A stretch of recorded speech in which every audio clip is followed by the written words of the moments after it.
또는 종이 그 상정보다 높지 못하나니 제자가 그 선생 같고 종이 그 상정 같으면 족하도다. 집주인을 바알세불이라 칭하였거든. 하물며 그 집 사람들이라. 그런지 그들을 두려워하지 말라. 감추인 것이 드러나지 않을 것이 없고 숨은 것이 알려지지 않을 것이 없느니라. 내가 너희에게 어두운 데서 이르는 것을 광명한 데서 말하며 너희가 귀소문으로 듣는 것을 집 위에서 전파하리라. 몸은 죽여도 영혼을 능히 죽이지 못하는 자들을 두려워하지 말고 오직 몸과 영혼을 능히 지옥에 멸하실 수 있는 이를 두려워하라. 참새 2마리가 한 아사리온에 팔리지 않느냐. 그러나 너희 아버지께서 허락하지 아니하시면 그 하나도 땅에 떨어지지 아니하리라. 너희에게는 머리털까지 다 세신 바 되었나니 두려워하지 말라. 너희는 많은 참새보다 귀하니라. 누구든지 사람 앞에서 나를 시인하면 나도 하늘에 계신 내 아버지 앞에서 그를 시인할 것이요 누구든지 사람 앞에서 나를 부인하면 나도 하늘에 계신 내 아버지 앞에서 그를 부인하리라. 조금 더 읽겠습니다. 35절까지 읽겠습니다. 내가 세상에 화평을 주러 온 줄로 생각하지 말라. 화평이 아니요 검주로 왔노라. 내가 온 것은 사람이 그 아버지와 딸이 어머니와 며느리가 시어머니와 불화하게 하려 함이니 사람의 원수가 자기 집안 식구이니라. 아멘.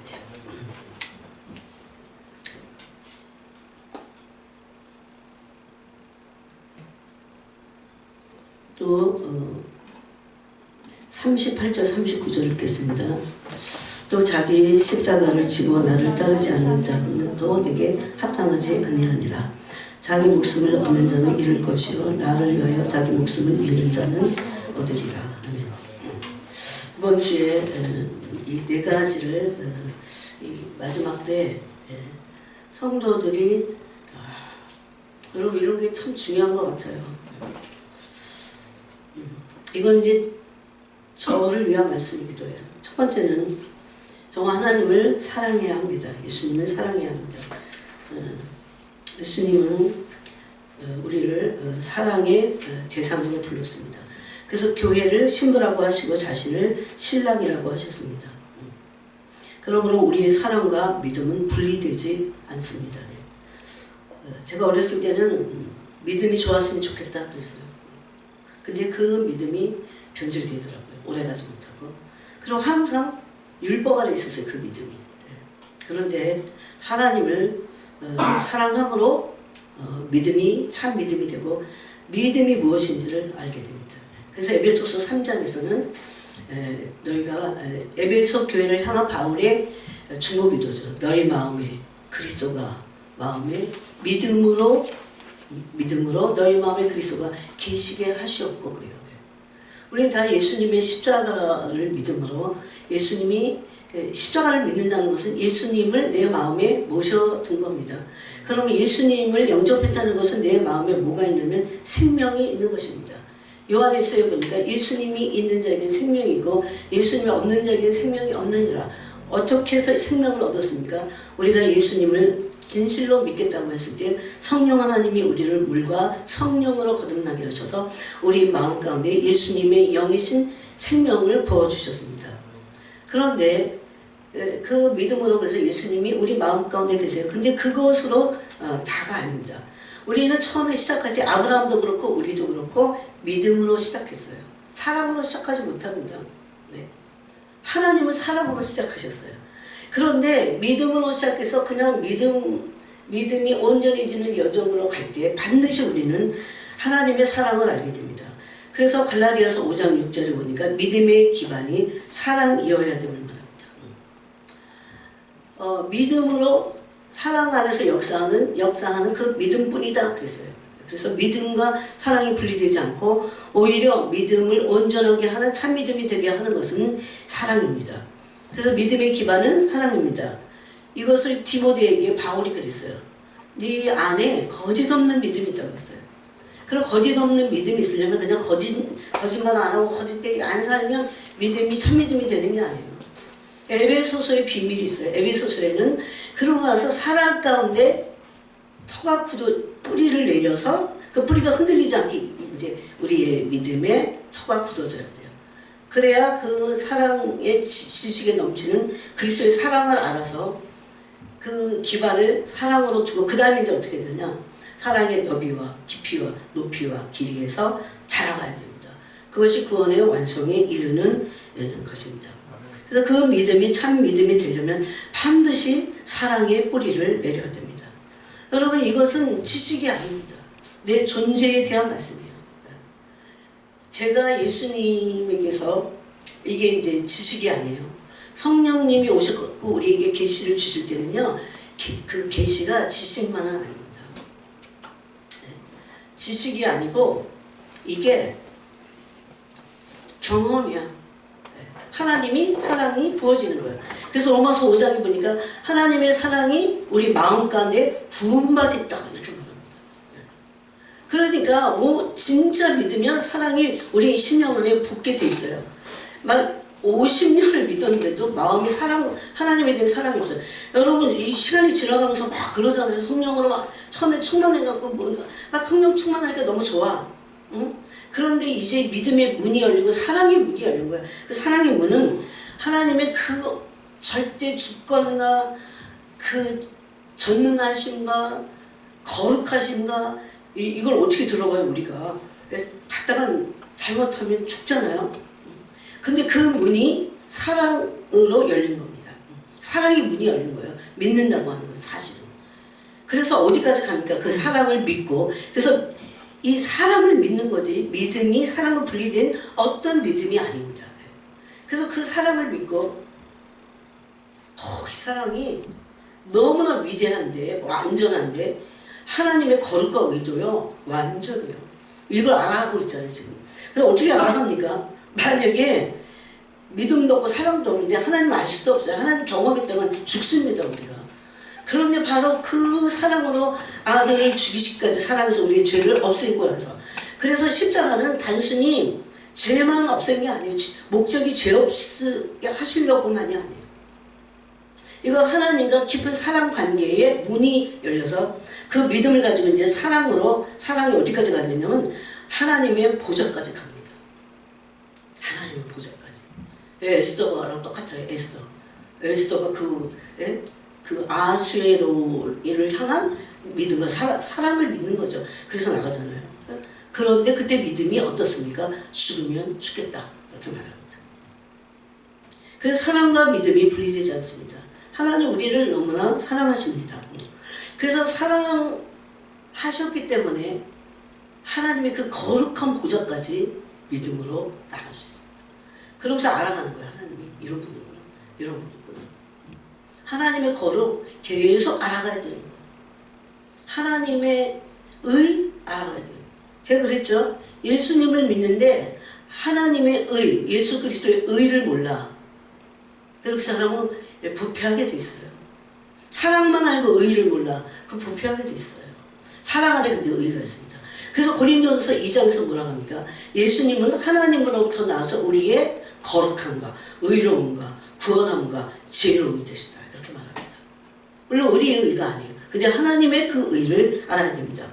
제가 하나님의 의를 대면했을 때 제가 얼마나 거짓된 존재라는 거, 지금이라도 지옥불로 던져져도 아무 말 할 수 없다는 것을 알게 됐어요. 근데 똑같은 고백을 하워드 피트만 목사님이 하시더라고요.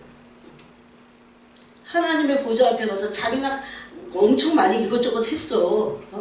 막 공사도 하고 그랬는데 나는 그래서 제가 여기다 좀 적어놨어요. 근데 주님이 하워드 피트만 목사님을 지옥도 아니고 천국도 아니고 천국 문 앞에서 못 들어가게 하셨어. 근데 그 천국 문에서부터 나오는 주님의 보좌에서 나오는 그 천국 문 앞만도 너무 좋았어요. 근데 여러분, 지옥 문 앞은 어떨까요? 지옥까지 가지 않았는데도 거기 그 근처만 가도 견디지 못합니다. 근데 그때 그 하워드 피트만에게 이렇게 말했어요. 너의 믿음은 죽은 것이다. 가짜다. 그때 하워드 피트만이 이걸 깨달았어요. 내가 하나님을 위해서 했다고 실질적인 행동들을 했는데 그것은 모두 헛된 것이었다. 이것을 알게 됐어요. 왜냐하면 정말 어떤 동기에서도 하나님을 위한 게 아니었기 때문에. 그래서 큰 충격을 받았어요. 이분이. 예. 자기는 하나님이 기뻐하시는 삶을 살았다고 믿었어요. 그럼 도대체 참 믿음이 어떤 거냐? 주님을 사랑함으로 거기서 나오는 믿음인데, 그런 믿음들은 동기가 순정합니다. 제가 이런 얘기 참 많이 했죠. 주님을 사랑해야 되는데, 주님의 사랑은 어떤 사람이 받냐면, 이것도 원하고 저것도 원하고 하나님 사랑도 원하고, 그래서 안 돼요. 마음이 나눠져서. 여러분, 남녀 간의 사랑도 그러잖아요. 그게 좀 바보 같잖아. 그렇지만 그렇게 해야 그게 진짜야. 네. 하나님만을 구해야 돼요. 나의 어떤 거하고 상관없이 하나님의 사랑만을 원하는 거야. 그분의 얼굴만을 구하는 거야. 이런 게 잘 안 되잖아요. 특히 요즘 사람들이. 네. 그래서 이렇게 말했어요. 너는 너 자신을 위해서 그런 거지 하나님이 하는 자신을 위한 삶이었다. 이런 얘기를 들었을 때 변명과 어떤 핑계도 할 수 없었어요. 왜냐하면 거기는 그냥 다 알아지니까 자기의 삶이. 자기의 동기가 완전히 드러나는 거예요. 그래서 여러분 살면서 여러분 이제 젊은 분들 여기 있는데 참 이게 필요해. 내 동기를 자꾸 살피는 거야. 나의 동기. 그래서 하나님과 누가 사랑에 깊이 빠지냐면 다른 어떤 목적 없이 예수님 목적이야. 그럼 사랑이 깊이 빠져요. 근데 그 안에는 모든 것이 다 있습니다. 그래서 제가 그것을 잘 살펴보기 위해서 두 가지를 얘기했어요. 하나는 양심입니다. 바울이 그렇게 외쳤던 양심. 나는 사랑과 하나님 앞에서 양심에 꺼리끼는 것을 하지 않았다 그럽니다. 하나님 옛날에 그 말씀을 읽을 때 그냥 어딘가에 있는 그 양심이 좀 찔리지 않는 것을 말하나 보다 그랬어요. 이게 성령으로부터 그 양심에 대한 말씀이 들 때 깜짝 놀랐어요. 양심을 로마서에서부터 보니까 이게 하나님, 이 인간에게 하나님의 모양과 형상을 가진 인간이 아담의 범죄로 타락을 했지만 남아있는 본성 중에 하나입니다. 양심. 그래서 믿지 않는 이방인들도 양심이 찔려. 근데 요즘 어떻습니까? 얼마나 세대가 악한지 양심에 활 맞아갖고 하나도 안 찔려. 웬만해갖고는 믿는 사람들도 양심이 안 찔려. 왜냐면 많이 기도하지 않기 때문에 이것은. 여러분 기도 세계 깊이 들어가면 영의 세계가 뭔지를 알게 돼요. 진짜 이게 뭔지를 알게 돼요. 눈에 보이는 것들을 안 따라가게 돼 있어요. 그래서 정말 이 첫 발걸음부터 마치 안 되면 그렇게 해야 돼요. 사랑은 처음 필요해서 마지막까지 필요합니다. 그래서 사랑으로 시작된 믿음은 사랑의 연합을 이룹니다. 마치 남녀가 결혼하듯이. 사랑의 연합되려면 우리 안에 사랑의 연합이 될 수 없는 불순물들이 너무 많아요. 너무 많아요. 내가 이런 시간을 보내면서 사육이고 목을 떠나서 내 안에 있는 이 자아가 온전하게 주님과 연합되는 그 길을 걸어가지 않으면 부패하겠구나. 마지못해는 그런 생각을 합니다. 하나님의 연합을 위해서 주님은 우리에게 그 길을 걷게 하십니다. 우리는 예수님의 참된 신부들입니다. 그래서 그 사랑 안에서 주님을 따라가야 됩니다. 참된 신부는 그래서 고난이 오면 올수록 주님을 사랑해요. 이렇게 이제 말하면 보통은 나도 그렇게 할 수 있어. 그렇게 해야지. 이런 마음을 먹지만 심령이 사랑으로 말씀으로 진리의 말씀으로 연단되지 않으면 그런 일이 왔을 때요. 희한합니다. 그래서 저는 자아분이 얼마나 중요한지 몰라요. 주님 그래서 사랑하는 신부들을 사랑하는데 엄청 깨트려.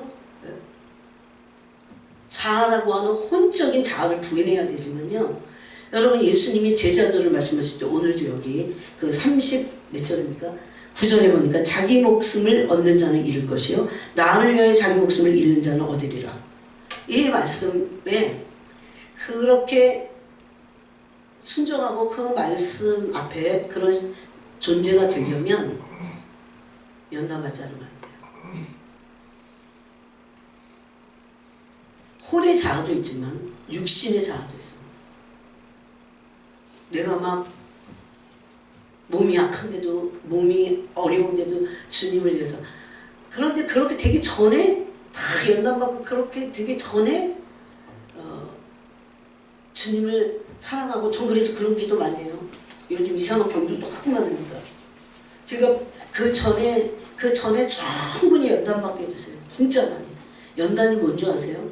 속에 있는 불순물들, 동기, 나쁜 동기, 네? 이런 거짓된 거, 세상 사랑하는 거, 자기를 사랑하는 거, 자기 육신을 또 사랑해. 엄청 사랑해. 요즘 사람들 같이 건강 염려증 생겨갖고 육신 사랑하는 세대도 없을 겁니다.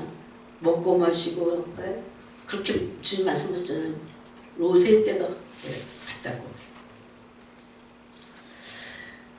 그래서 정말 주님을 온전히 사랑하는 그 길을 가는 것은 너무나 중요합니다. 그 다음에 두 번째 말씀하신 것은 이번 주에, 지난주에도 말씀하셨지만 순종하는 겁니다. 이 순종을 굉장히 총체적으로 말씀하셨는데 히브리서 5장에 보니까 예수님이 이 본을 보이셨어요. 그 본은 이렇게 하지 않으면 구원받을 수 없다는 본이었어요. 그게. 그런데 그 순종은 A라는 어떤 일이 일어날 때 순종하고 또 피해서는 잘 안 되고 또 그러다가 또 하나는 하고 이런 순종이 아닙니다. 우리 자신이 굴복되는 겁니다.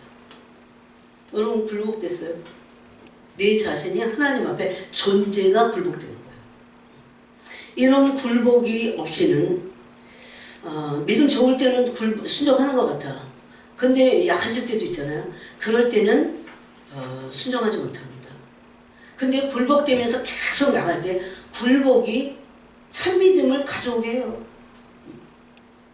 이 성령이 다스리시기 때문에. 나는 굴복되고 성령은 다스리시고. 여러분 굴복되는 것이 예배입니다. 예배는 저렇게 굴복되고 엎드리다 그런 뜻이잖아요. 모든 영역에서 굴복돼야 됩니다. 그래서 돈의 영역도 굴복되고 또 내 어떤 육신적인 영역에서도 굴복되고. 굴복되면 아무것도 못할 것 같으세요? 아닙니다. 훨씬 더 온전한 삶을 살 수 있습니다. 그래서 굴복하다는 머리를 숙이고 꿇어 엎드리다 이런 뜻이 있습니다. 우리가 굴복되면 우리의 감정도 굴복되고 의지도 굴복되고 신앙생활하니까 그게 팔팔 살아서는 그냥 내가 그러는 거야. 내가 막 난리 부리다가 마는 거야. 그런 게 아니에요. 짐 엘리엇이라는 사람이 있어요. 28에 순교했습니다. 그때 그의 자서전 전능자의 그늘이라는 책에 보면 제가 그 책을 나이 들어서 읽었는데 짐 엘리엇은 어떻게 이렇게 젊었을 때부터 이렇게 굴복되었을까? 그걸 하나님 글을 쓰십니다. 네. 굴복이 된다는 것은 하나님께서 통치하시고 다스리게 만드는 겁니다. 그럴 때 하나님의 나라가 거기 임합니다. 굴복되지 않아도 여러분 주님의 일 할 수 있을까요? 인생을 잘 살 수 있을까요? 성공적으로? 나름 잘 살 수 있을 겁니다. 한동안은 열심히 노력하면 되니까. 그렇지만 하나님이 정말 정작 쓰시는 사람이 있어요. 굴복된 사람들. 그들은 좋은 조건이 아닐 수도 있어요. 제가 청년 때 모두 준비해야 되고 모두 준비해야 되고 모두 준비해야 되고 엄청 그랬어. 그런데 이 하나님께 순종을 배워야 됩니다. 마귀의 원리는 뭔지 아세요? 거역의 원리입니다. 거역의. 여기 젊은 사람들인데 어디에 가든지 간에 내가 누구에게 권위 앞에 순종하는 것을 하나님이 허락하실까? 이거 배워야 돼요. 아무리 똑똑하고 아무리 좋은 조건을 가지고 있어도 이게 자꾸 거역하고 불순종하면 마귀의 원리 가운데 있어, 이 사람이. 왜 구약에서 바울이 여자들에게 수건 쓰라고 하는지 아세요? 수건은 천사가 그 여자를 보고 있어. 수건의 뜻은 뭐냐면 어떤 권위 아래 있다는 것을 상징하는 거거든요. 물론 지금은 수건 쓰지 않습니다. 그렇지만 마음의 수건을 써야 돼. 그래서 내가 누구의 권위 아래 있다는 것을, 여러분 그런 권위 아래 있으면서 완전히 아주 잘 연단받은 사람이 요셉입니다. 또 다윗이에요. 하나같이 그런 사람들은 진짜 쓰임받았어. 작든 크든. 기간에 상관없어. 모세 40년 연단받고 쓰셨고, 또 요셉 보세요. 얼마나 오랫동안 연단받았습니까? 그러고 나서 쓰임받잖아요. 그래서 저는 이것을 이렇게 좀 젊은 사람들은 많은 기회를 가지고 있잖아요. 나는 우리 애들한테 항상 그럽니다. 솔직히 그 순정을 배우지 않으면 내가 똑똑하고 내가 많이 알고 그거 갖고만은 안 됩니다. 순정하지 않으면 거역의 원리 가운데 있거든요. 거역의 원리 가운데서 가장 강력하게 거역의 원리 안에서 있었던 사람이 사울왕입니다. 사울왕. 그래도 예루살렘을 40년간 통치하긴 했어요. 그럼 뭐 어쩌라고. 하나님 나라하고 상관없어. 그런 사람들. 하나님 나라에 이바지하는 게 있긴 있죠. 다윗을 깨트리는데 쓰임받았죠. 그래서 우리는 철저히 순종을 배워야 되고 또 굴복돼야 합니다. 순종 후 굴복된 자들이 하나님의 그 성령의 다스리심을 받을 때 나타납니다. 모든 명령에 굴복돼야 됩니다. 굴복된 자들은 더 이상 주인이 자신이 아닙니다. 이거를 오랫동안 훈련해야 돼요. 또 나를 꺾고 또 나를 꺾고. 그러므로 이것은 주님의 일을 할 건가 말 건가 이거보다도 지금 마지막 때 이게 순종의 본을 히브리서 5장에서 예수님이 보여주셨는데 이건 구원의 근원이 된다고 했어요. 근데 이것은 마지막 때 신부들의 영성이야. 그리스도의 신부들. 나는 그리스도의 신부고 마지막 때를 알고 그래도 그 존재 자체가 굴복되지 않으면 안 돼요. 그래서 순종은 예수님이 히브리서 5장에 보니까 배우셨다고 돼 있어요. 그래서 순종을 배울 때만 예수 그리스도의 신부로 준비됩니다. 그럼 순종이 마지막 단계냐? 아닙니다. 고난을 통해야 되는데 고난이 와야 순종을 배운대. 여러분. 여러분 자신도 그럴 거예요. 저도 그렇지만 고난으로 순종을 배워? 한두 번은 오지 않겠지 고난이. 순종을 어떤 때는 돈이 없는 것만 고난이 아니잖아요. 어떤 사람에게 엄청 배신을 당하기도 하고 또 어떤 사람에게 괜히 모함하기도 하고 그럴 때 내가 어떤 반응을 하는가 깨진 사람들의 반응이죠. 굴복된 사람. 그런데 목표는 뭡니까? 온전히 되는 겁니다. 온전하게 되는 거예요. 고난을 통해서 순종을 배워서 온전하게 되는 겁니다. 이 온전함은요. 정말 우리의 생애의 목표가 되어야 돼요. 예수님의 형상이기 때문에. 그래서 순종을 배울 때만 예수님의 신부로 준비됩니다. 예수 그리스도의 또 다른 비밀은 온전케 되는 겁니다. 그래서 다윗은 왜 그렇게 오랫동안 왕으로 사무엘 선지자에게 기름 부으심을 받고 나서도 왜 오랫동안 그렇게 있었을까요? 하나님 광야에서 막 연단받으면서 사울왕이 막 쫓겨다닐 때 다윗은 이런 생각을 하지 않았겠어요? 혹시 하나님 날 버린 거 아니야? 사무엘이 어떤 선지자인데 혹시 사무엘이 잘못 알아들은 거 아니야? 너무 오랜 기간 계속되니까. 예? 그러면 우리의 진실이 다 드러나요. 우리가 진짜 고난을 통해서 연단되지 않으면 연단 안 되면서 고생만 하잖아. 이게 문제지. 연단은 안 되는데 고생만 해. 그러면 우리의 진실이 다 드러나요. 우리가 다 폭로돼요. 못 견뎌요 우리는. 그 혼이 다 깨지고 아까 그랬죠. 혼의 자가 십박을 못 봐가지고 육신의 자아도 다 내려놓잖아요. 그래서 많이 그래야 이 마지막 때에 부패하지 않을 수 있습니다. 다윗은 이 광야에서 바로 순종을 배웠습니다. 그러므로 온전케 됐습니다. 다윗은 오실 메시아의 표상이므로 다윗 자신도 순종을 배워서 예수님과 같이 온전케 됐습니다. 이때 동반되는 것은 고난입니다. 마태복음 6장에 보니까 하늘아버지의 온전하신 것 같이 너희도 온전하라 이렇게 돼 있어요. 여러분 온전함의 안에는 다 있어. 다. 거기 얼마나 기쁨이 있지. 하나님의 성품이잖아요. 하나님의 성품. 뭐에서 깨져야 됩니까? 자기 의, 자기 고집, 자기 이론 다 내려놔지고 파쇄되어야 합니다. 하나님은 그들을 하나님 나라의 동역자로 쓰십니다. 사역의 크고 작음을 막론하고 쓰십니다. 고린도후서 10장 4절부터 6절을 보니까 우리 한번 찾아볼까요? 고린도후서 10장입니다. 굴복되어야 합니다. 굴복될 것을 말씀하고 있어요. 여러분 성경에 이런 말씀들이 굉장히 요긴하고 중요한 말씀이에요. 다른 어떤 것보다도 이런 내면적이고 본질적인 자아의 변화를 추구하지 않으면 우리는 실제적인 삶을 살아내는 데서 실패하게 되어 있기 때문입니다. 고린도서 10장 4절부터 보면 우리의 싸우는 무기는 육신에 속한 것이 아니라 오직 어떤 견고한 진도 무너뜨리는 하나님의 능력이라. 모든 이론을 무너뜨리면 하나님 아는 것을 대적하여 높아진 것을 다 무너뜨리고 모든 생각을 사로잡아 그리스도에게 복종하게 하니. 네. 이게 다 복종되어야 돼요. 자기 의가 없어져야 돼요. 자기의 이론이 다 무너져야 돼요.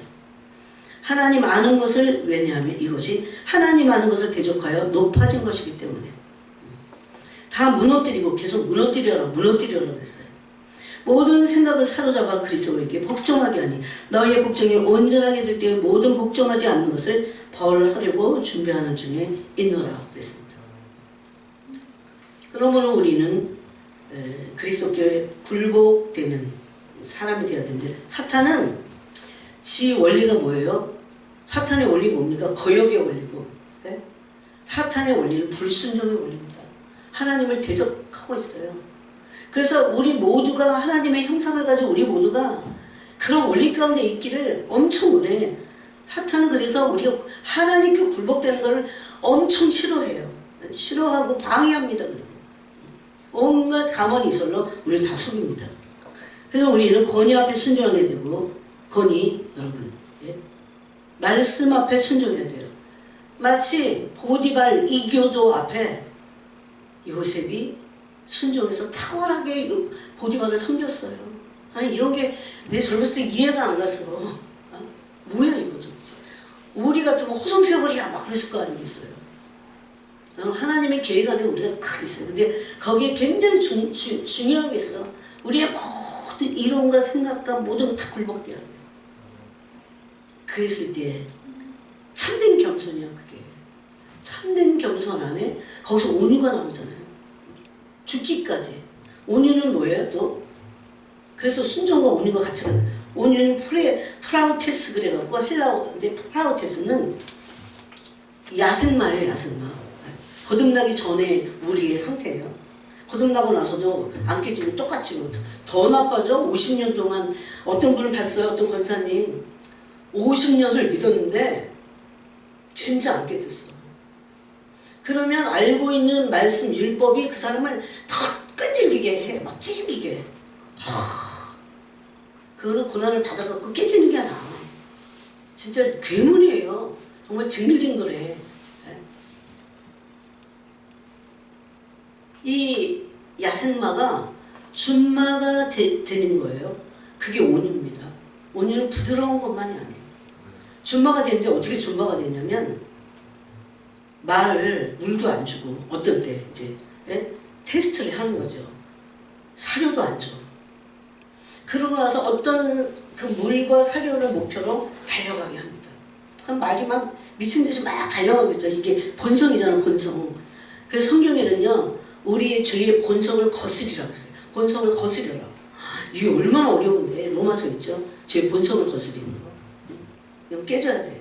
근데 말이 그 본성을 거스려갖고 주인이 오라고 하는, 주인에게 돌아오라고 하는 그런 그 사인에 하다가 돌아옵니다, 말이.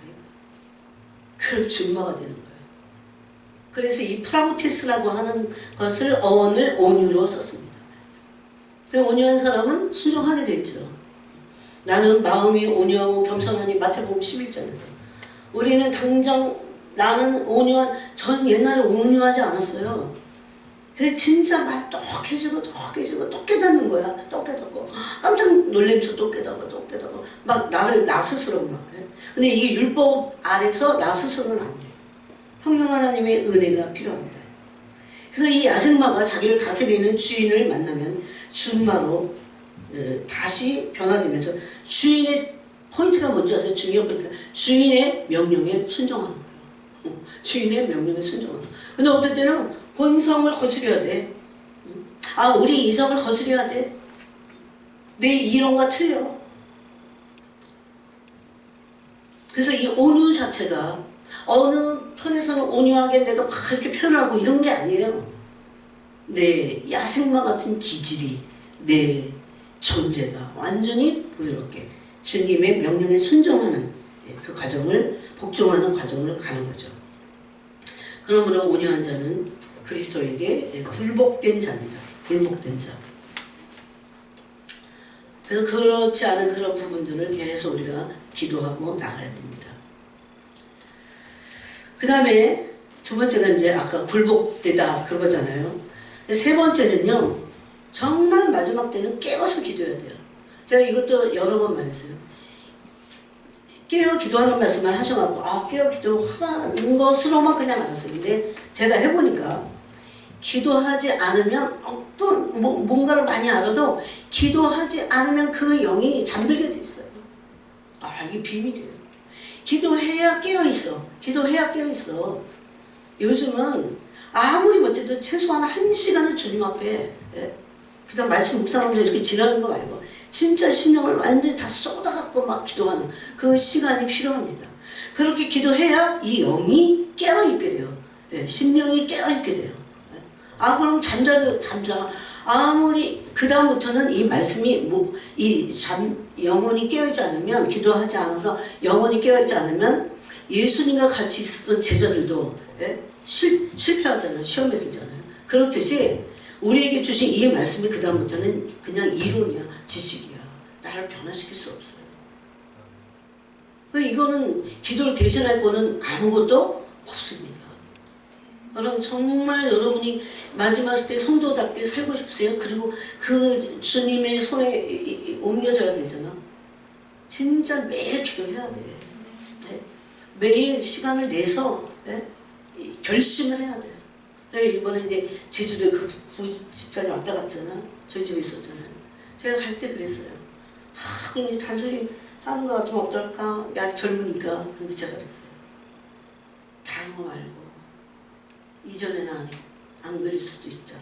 그래서 정말 그 기도의 시간을 따로 정해서, 그랬더니 결심을 한 것 같아요. 기도의 시간을 따로 정해서 기도하고. 이거 좀 하다 말다 그러면 그냥 조는 날도 있어요. 아무 의미가 없는 것 같으면 막 어땠대. 저희 옛날에 그랬어요. 그런데 주님 뭐라고 하시냐면 조라도 해. 조라도. 그래야 주님이 지금 옆에 계신 거야. 계속 우리가 그 길을 갈 수 있게 합니다. 그러므로 마침내 깨어있는, 영이 깨어있는 사람이 되게 돼요. 그래야 양심도 살아나고 동기도 살필 수 있고 하나님의 말씀이 내게 올 때 이 말씀이 들리게 되는 것입니다. 영이 깨어있어요. 그 다음에 네 번째는 연단을 받아야 됩니다. 맞아요. 연단이 얼마나 중요한지 몰라요. 우리의 불순물을 다 빼갖고 아까도 얘기했지만 사랑으로 연합하게 하십니다. 이 연단을 받지 않는다면, 요즘에 연단 받는 건 되게 싫어해요. 그죠? 그래서 오늘 말씀에도 보니까 주님은 마지막 때에 대해서 말씀하실 때 성경은 한결같이 고통의 때라고 그러고 고통스럽다고 했어요. 힘들 것이다. 어려울 것이다. 고통스러울 것이다. 고통이 많이 올 거야. 언제 좋은 시절이 올 거야. 이렇게 말씀하신 적 있어요? 여러분이 얘기해 보세요. 없어요. 근데 사탄은 그렇게 말하지. 속고 있어. 그러므로 참자도. 주님 마지막 때에서 말씀하실 때 한결같이 말씀하셨어요. 이건 예수님의 말씀. 고통스러울 거야. 힘들 거야. 믿음이 없는 세대에 얼마나 힘들어요. 사랑이 다 식어지는 세대가 될 거야. 하나님을 경외하지 않게 될 거야. 더 어려워지고 사랑해지고 사람들이 우리 디모데 전서를 보니까 그죠? 독해져요. 나빠지고 사탄을 꽉 차고. 성경은 그렇게 말씀하고 있어요. 예수님도 그렇게 말씀하고 있어요. 또 예수님 재림 직전에 전쟁이 있고 기근이 있고 전염병이 있고 얼마나 어려운 시대에 대해서 말씀하셨어요. 여러분 속지 마세요. 좋은 시절이 올 거라고 말하는 것은 세상의 뿌리를 받고 세상에 여기서 오래오래 살도록 마귀가 유혹하는 겁니다. 그것은 미혹하는 거죠. 미혹. 그럴 때 우리는 이 연단을 받아내야 되는데 말씀 안에 있고 말씀대로 살려면 이 연단을 받아야 된다고 말씀해요. 그게 제자도입니다. 제자도. 오늘도 아까 마태복음이죠. 다시 여러분이 한번 마태복음을 펴보세요. 또 똑같은 말씀이 뭐 누가복음에도 있긴 있습니다. 그러니까 이 말씀에 보니까 예수님이 36절에 사람의 원수가 자기 집안 식구니라. 그래서 그 하나님의 진리 대결이에요. 마지막 때는. 물론 그렇다고 막 원수 삼으라는 게 아니에요. 어떻게든지 부모면 그 권위에 순종했다고 아까도 그랬죠. 그렇지만 그 배후의 그들을 통해서 나를 무너뜨리려고 하는 그런 세력도 있다는 것을 알아야 됩니다. 그래서 예수님이 자기 십자가를 져라 그랬습니다. 마지막 때에 연단이 된 사람들은 자기 십자가를 질 것입니다. 분명히 십자가가 있을 겁니다. 그리고 자기를 목숨까지도 부인해야 되는 그 일도 있을 겁니다. 심지어 예수님은 자기 목숨까지도 미워할 것을 말씀하셨어요. 또 마태복음 16장에서도 이런 동일한 말씀을 계속하셨어요. 마태복음 16장 제가 읽어볼게요. 25절에 보니까 누구든지 24절에 이거 이제 그 베드로에게 사탄아 내뒤로 물러가라 이렇게 말씀하실 때 하신 말씀이에요. 이에 예수께서 제자들에게 이르시되 누구든지 나를 따라오려거든. 여러분 우리가 신앙생활을 하는 목적은 무엇입니까? 여러분 왜 믿어요? 왜 신앙생활해요? 예수님을 따르기 위한 겁니다. 신앙생활은 예수님을 따르는 거예요. 여기 마음에다가 혹시 모르는 분들은 새겨놔야 돼요. 예수님을 따르기 위해서요. 예수님에게서 모든 게 다 나와. 다. 내면적인 것든지 외면적인 것든지 역사적인 것인지 국가적인 것인지 개인적인 것인지 다 나와요. 신앙생활이라는 건 예수님을 따르기 위한 것입니다. 근데 왜 이렇게 주장하는 게 중요하냐면 어떤 사람들은 신앙생활을 하는데 자기 예수님을 이용해서 자기가 잘 되기를 원하는 거예요. 이건 예수님을 따르는 것이 아닙니다. 신앙생활의 목적이 아닙니다. 이러기도 굉장히 쉽다는 것을 알아야 됩니다. 예수님을 따르는 사람들이 예수님의 제자입니다.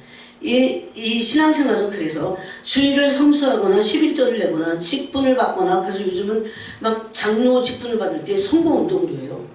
교회에서 큰 교회는 그런데 작은 교회는 그런 게 아예 필요가 없지. 그런데 큰 교회들은요 거기서 장로하는 게 얼마나 이득이 있는지 선거운동도 하잖아요. 예? 교단의 총회장 되려고 얼마나 돈을 많이 퍼붓는데 이거는 왜 이게 잘못된지를 왜 모를까요? 어른들이, 목사님들이, 말씀을 예수님의 제자들로 가르치는 분들이. 네. 그래서 그런 직분과 봉사하는 것도 물론 신앙생활이에요. 그렇지만 자기 부인이 없으면 안 돼요. 반드시. 그래서 주님이 우리를 연단하십니다. 네.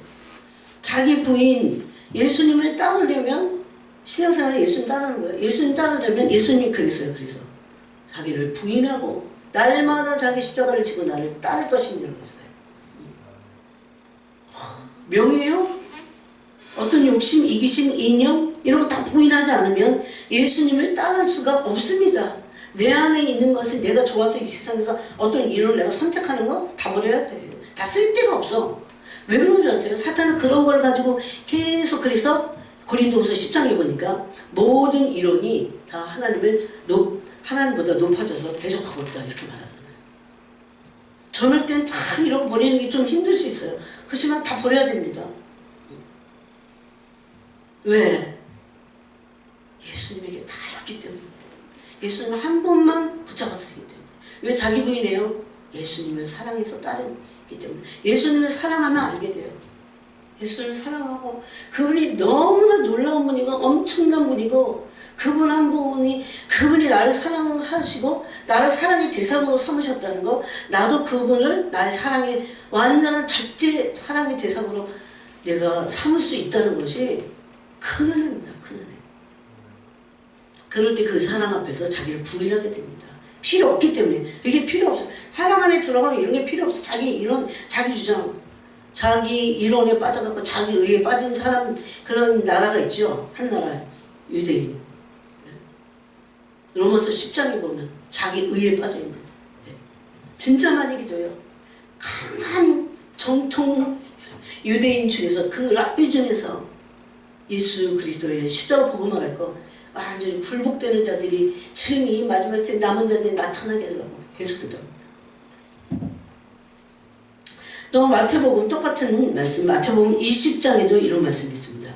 마태복음 20장 되게 많아요.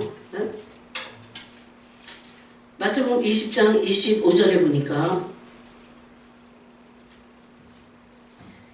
예수께서 열제자가 듣고 그 두 형제에게 대하여 분이 여기구나. 예수께서 제자들을 불러 이르시되 이방인의 집권자들이 그들을 임의로 주관하고 그 고관들이 그들에게 권세를 부린 줄을 너희가 알거니. 이건 세상 시스템입니다. 너희 중에는 그렇지 않아야 하나니 너희 중에는 누구든지 크고자 하는 자는 너희를 섬기는 자가 되고 너희 중에 누구든지 으뜸이 되고자 하는 자는 너희의 종이 되어야 하리라.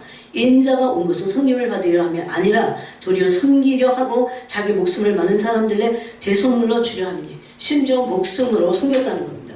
이러한 섬김은 제자도입니다. 예수님이 그 제자의 도를 그대로 보여주셨어요. 일관되게 성경에서 계속 말씀하시는 부분이 있어요. 네 목숨까지도 미워해라. 그래서 심지어 예수님은 자기 목숨까지도 미워할 것을 마태복음에서도 계속 말씀하셨습니다. 아까 우리가 읽은 마태복음 16장 25절이라든가 또 요한복음에서도 말씀하셨어요. 요한복음 12장 25절에 보니까 자기의 생명을 사랑하는 자는 잃어버릴 것이요. 저는 이 혼의 자아를 부인하는 것보다 육신의 자아를 부인하는 것도 보통 힘들지 않다고 생각해요. 몸이 아무리 아파도 이걸 부인하고 주님을 따를 수 있겠어요? 그들이 순교자적인 믿음이야. 생명을 미워하는 거야. 생명이 어디에 있어요? 이 육신에. 이게 부인되는 거기 때문에. 여러분 이거 굉장히 높지 않아요? 하나님 나라에서 상을 받지 않겠어요? 이런 사람이 다윗이고 이런 사람이 바울이었잖아요. 예수님 그래서 순교자적인 믿음을 가지라. 그게 제자도에 숨어 있어요. 네 생명까지도 미워하지 않으면 이거는 근데 이거 한 번 듣고 됐지 않아요. 요즘 세상은 또 그런 세상이 아니잖아. 네. 앞으로는 오래 사는데 3명 중 1명이 암이래. 3명 중 1명이. 그런 가운데 여러분이 이렇게 생각하면 두려워하지 않게 됩니다. 내가 나의 달려갈 길을 다 맞춰야 돼. 내 부르심을 이루기 전에는 우리는 죽지 않을 겁니다. 오늘 믿음이 없으니까 사탄에게 다 넘겨지는 거지. 육신도 정신도. 네? 이 정신병은 병입니까? 육신의 병만 병입니까? 정신의 병도 병이잖아요. 믿음이 없어. 두려움과 그런 속에서 막 살아가잖아요. 여러분 제가 보니까 이 제자도는 우리에게 심한 것을 요구하시는 말씀이 전혀 아니라는 것을 알게 됐어요. 어느 날 주님이 그러셨어요. 이것은 네가 너 스스로 네 자아에 매여갖고 두려워서 종로를 타고 이래. 내가 내 자아에 매여갖고 종로를 타는 나를 해방해주는 말씀이래요. 나로부터 해방, 자아로부터 해방. 그럼 주님께 완전히 믿음이 있으니까 맡기겠죠. 내 육신도 나의 정신도 모든 것을. 우리는 자아에게 속박된 상태에 있어요. 그래서 근심과 걱정으로 우울에 매여 있어요. 욕심과 이기심 이런 것들이 사라지지 않으면 늘 두려워해요. 여기에 종로를 타고 있어요. 내 자아에. 근데 여기서부터 완전히 해방되라고.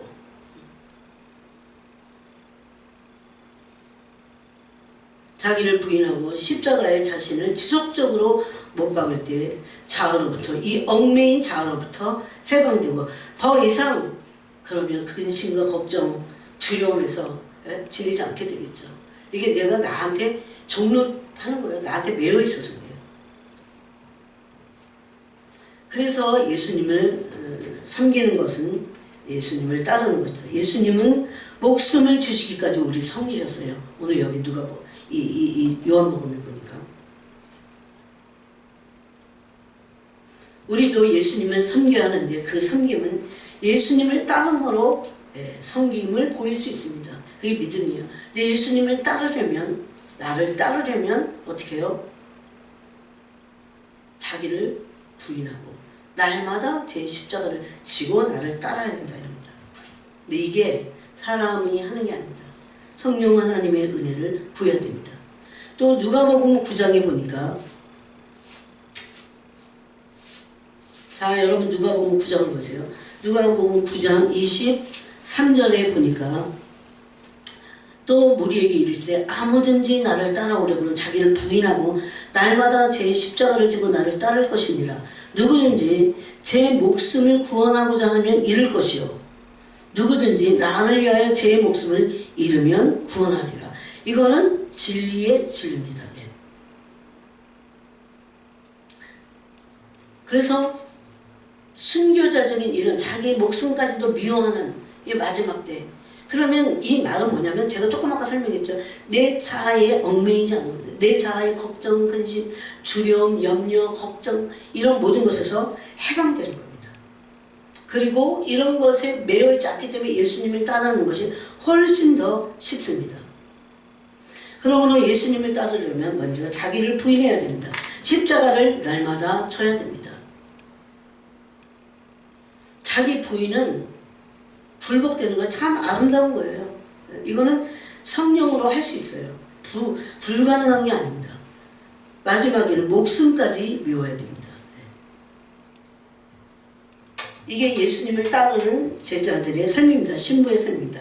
그래서 계시록 14장에는 이 신부들의 삶에 대해서 그 신부들의 모습에 대해서 이렇게 말씀하고 있어요. 계시록 14장에 보니까 4절에 이 사람들은 여자와 더불어, 여자는 여기서 세상을 말합니다. 큰 음녀 바벨론. 여자와 더불어 더럽히지 아니하고 순결한 자라. 어린 양이 어디로 인도하든지 따라가는 자며 어디로 인도하든지 따라갑니다. 내 계획과 뜻이 있을 수 없어요. 여러분, 내가 내 인생을 계획하고 내가 막 이렇게 해도 얼마나 힘들어. 리스크가 얼마나 많아. 잘못 계획하고 잘못하면 내 인생 쫄딱 망하는데. 그리고 요즘 젊은 애들이 이번 생은 뭐 망했어 이런 얘기를 하는 것 같아요. 굉장히 비성경적이지만 이번 생이 어디고 다음 생이 어딨어. 다음 생은 천국이냐 지옥이냐인데. 그래서 예수 그리스도께서 어디든지 인도하는 대로 따라가는 겁니다. 어린 양이 어디로 이끌든지 따라가는 자가 그들이 신부들입니다. 또 누가복음 18장에 보니까 18절에 누가복음 18장 18절에 보니까 이런 말씀을 하고 있어요.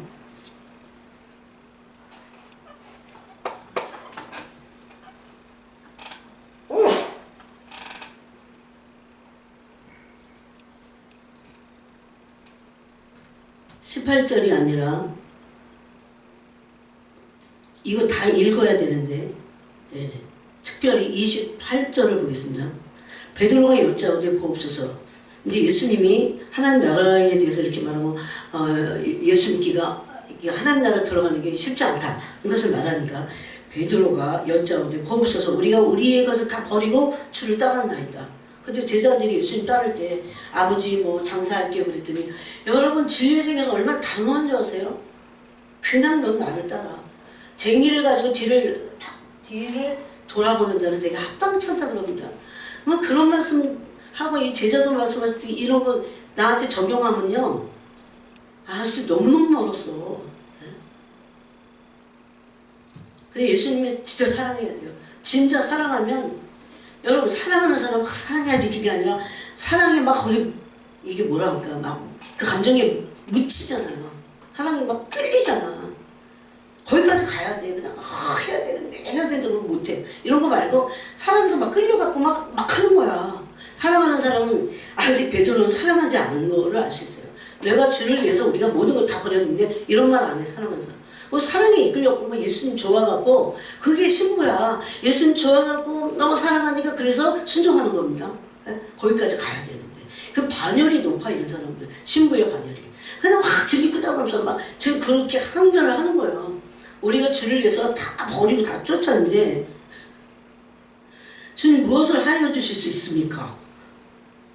뭐 이런 얘기잖아요. 그랬더니 예수님이 내가 진실로 내게 이르노니 하나님의 나라를 위하여 집이나 아내나 형제나 부모나 자녀를 버린 자는 현세에 여러 배를 받고 내세에 영생을 받지 못할 자가 없느니라. 그러면서 쭉 또 말씀합니다. 예수님을 사랑할 때 이 말씀의 진의를 알게 됩니다. 누가복음 또 14장에 보니까 한 절만 더 찾아볼게요.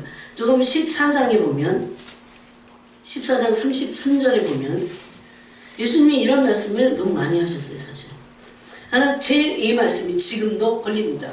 제가 이 강단에서 솔직하게 이거 지금 제자도를 말씀하시면서 그 건물을 건축하다가 비용을 계산하지 않은 자들을 설명하면서 이와 같이 그랬어요. 33절에 만일 못할 터면 그가 아직 멀리 있을 때에 사실을 보이는 화친을 청할지니라. 이건 이제 전쟁에 대해서 말씀하시고 건물을 지을 때에 대해서 말씀하셨어요.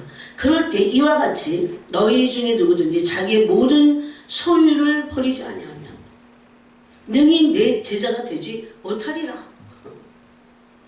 제자가 돼야 돼. 선교사가 되기 전에 제자가 돼야 되고, 목사가 되는 동시에 제자가 돼야 돼요. 제자 도의 삶을 따는 거 이거 삶이야. 목사는 직분일지 몰라. 선교사도 직분일지 몰라. 그렇지만 선교사인데 목사인데 제자도를 따르지 않아? 이건 안 된다는 거죠. 성도도 마찬가지입니다.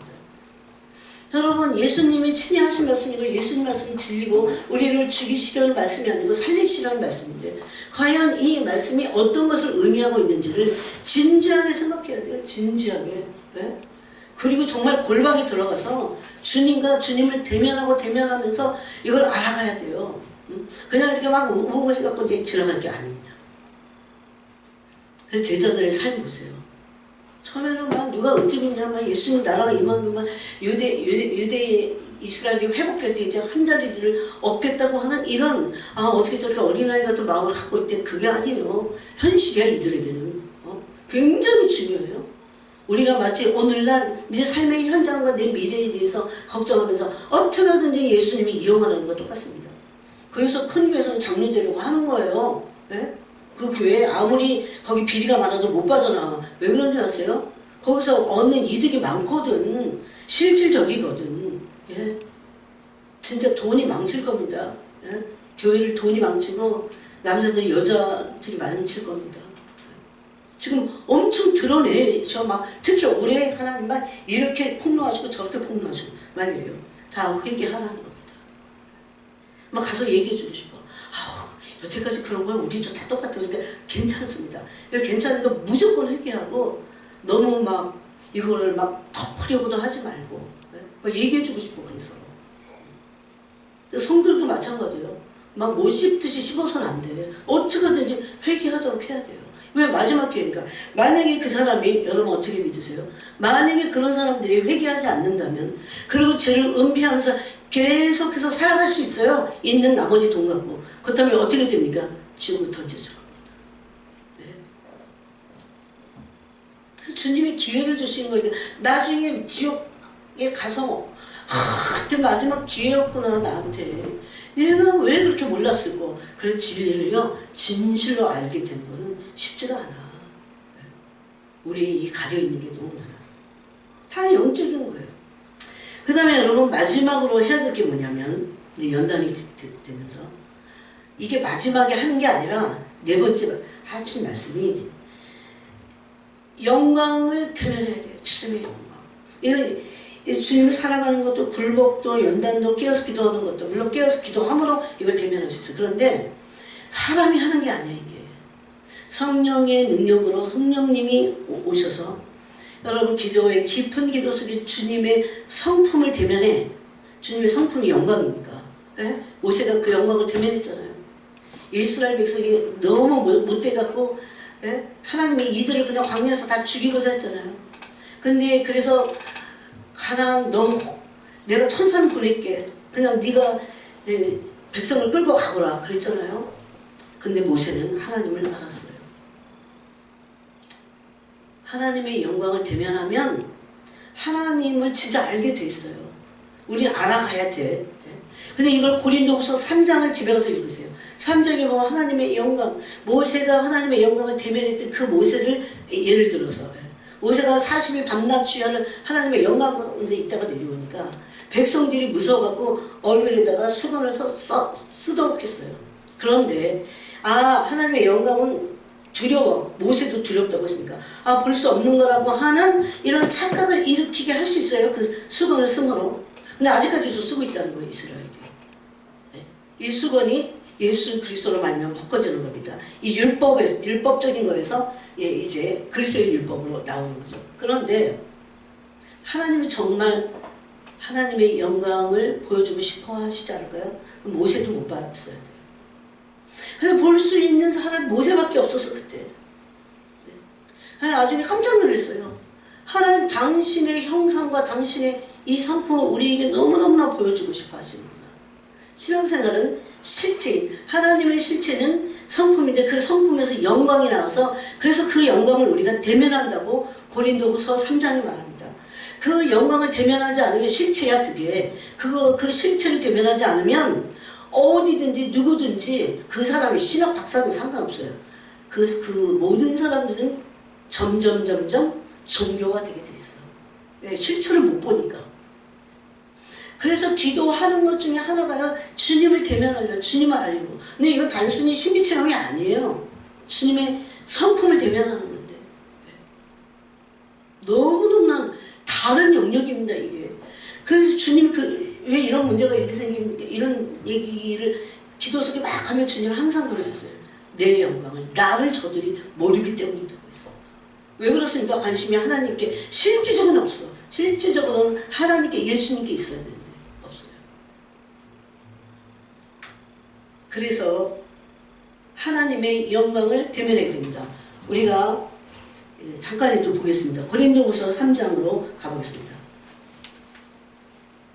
하나님은 당신을 우리에게 친히 보여주길 원하세요. 그래야 아는 거야, 하나님을. 여러분, 아들이 아버지를 아는 거, 딸이 아버지를 아는 것은, 알기를 원하는 것은 당연한 거예요. 당연히 알아요. 모세 보세요. 사리를 만나 주야를 보고 나서도 하나님이 막 마음이 아프셨어. 이들이 우상숭배하고 막 그러니까. 그럴 때 하나님 뭐라고 합니까? 모세가 뭐라고 그래요? 내게 주의 영광을 보이소서 그럽니다. 또 보여달래. 그 대목이 너무 이해가 안 갔어요. 왜 도대체 그 시내산에서 봤던 그 영광을 또 다시 그게 뭐 보는 게 뭐가 중요하다고. 마치 신비주의자인가 이럴 정도로. 네, 그렇지 않습니다. 하나님의 실체야 그게. 하나님의 영광을 은사만 가지고는 안 돼요. 하나님의 은사를 초월한 하나님의 성품의 실체, 거기서 거룩을 알게 되고 의를 알게 되고 하나님을 한 번이라도 제대로 대면하잖아요. 그러면 나는 지금 이 의의 길을 선택해서 가지 않으면 지옥불에 던져지게 될 거라는 것을 알게 돼요. 근데 눈을 떠야 돼, 하나님에게. 그래야 그 영광을 대면하거나 성경을 볼 때, 아, 이런 말씀이구나, 이런 말씀이구나, 이렇게 알게 되는 겁니다. 자, 고린도후서 3장에 보니까 이스라엘이 14절에 그들의 마음 이스라엘이에요. 완고하여 오늘까지도 구약을 읽을 때 그 수건이 벗겨지지 아니하고 있으니 자기의 의로 말미암아. 하나님은 예수 그리스도를 통해서 하나님 자신을 보여주기를 원하세요. 그게 4장으로 들어가면서 있습니다. 그래서 4장에 뭐라고 하냐면 예수 그리스도의 얼굴에 6절에 그게 나오죠. 예수 그리스도의 얼굴에 있는 하나님의 영광을 아는 빛을 우리 마음에 비추셨느니라. 하나님의 영광을 아는 빛이 누구에게 있어요? 육체로 계셨지만 예수님에게 있었습니다. 근데 이거를 가리는 사람들이 있어. 가리는 자들이 있어요. 누굽니까? 혼미케 하는 세상령입니다. 네? 마귀가 하나님의 영광, 예수님의 얼굴 안에 있는 하나님을 아는 영광의 빛을 비추고 있는데 그걸 가리는 거야. 그래서 못 보게 하는 거야. 그래서 제가 이 말씀을 읽으면서 더 깨닫게 됐어요. 하나님이 정말 하나님의 실체를 우리가 보기를 원하시는구나. 그런데 마귀가 혼미케 해서 하나님에게 관심이 없고 다른 데 관심을 두도록. 그럴 때 하나님의 영광의 실체를 경험하지 않으면 우리가 어떻게 된다고? 자꾸 종교가 돼. 내가 만들어 뭔가를. 그분에게서 나와야지. 그 실체는 그분인데. 그래서 하나님의 영광을 계속 우리가 그 성품을 대면하고 기도 속에 이것을 만진바 돼야 합니다. 그러기 위해서 성령이 오셔서 우리를 거듭나게 하시고 나서 우리에게 문을 열어주신 거예요. 그게 히브리서 10장 말씀인데 이제 예수의 피를 힘입어서 담대하게 지성소까지 들어갈 수 있는 그 길이 열렸다. 이렇게 말씀하잖아요. 히브리서 10장 25절인가? 19절 거기에. 그럴 때 예수님에게 하나님의 더 깊이 들어가서 하나님의 영광을 대면할 수 있는 겁니다. 그게 출애굽기 24장인가에 보면 이 모세가 지성소 안으로 들어가는 장면, 그걸 묘사를 해놨어요. 거기서 하나님을 만나는 겁니다.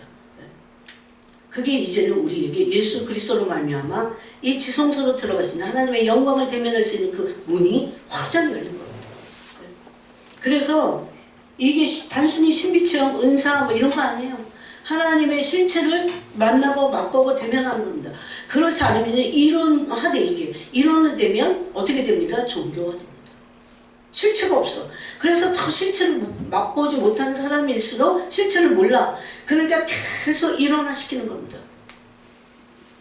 제가 영국에 있을 때 저 만체스터에 사니까 맨체스터에서 요크가 1시간이야 자동차로.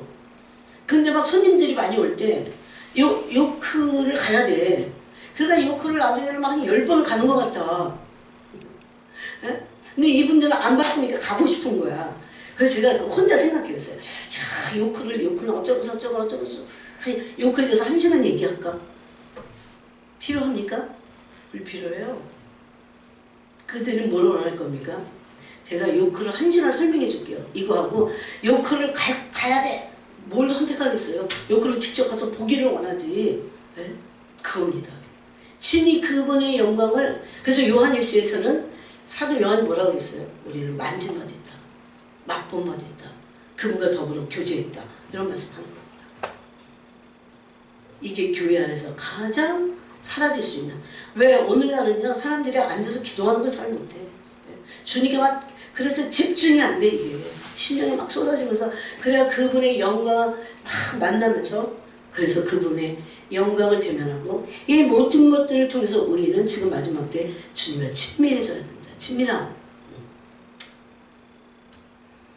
그래서 여러분 굉장히 중요한 몇 가지를 나눴지만 마지막 때 우리가 이것을 마음에 새기고 자기를 부인하는 것이 예수님 따르는 삶입니다. 이 모든 것들을 단순히 종교생활이 아니라 자기를 부인하고 자기 십자가를 져야 됩니다. 이것은 성령이 우리 안에서 하게 하시는 겁니다.